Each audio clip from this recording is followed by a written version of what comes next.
આપણા દેશમાં બધું ઐતિહાસિક બની રહ્યું છે।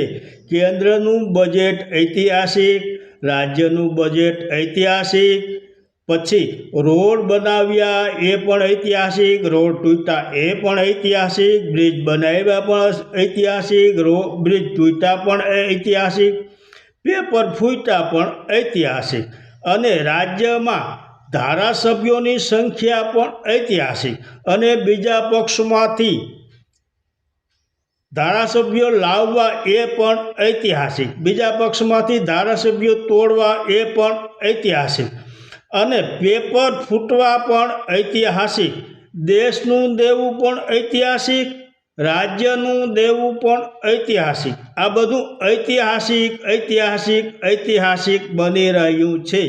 હવે ક્યારે શું ઐતિહાસિક બને તે જોવાનું રહ્યું। જય માતાજી।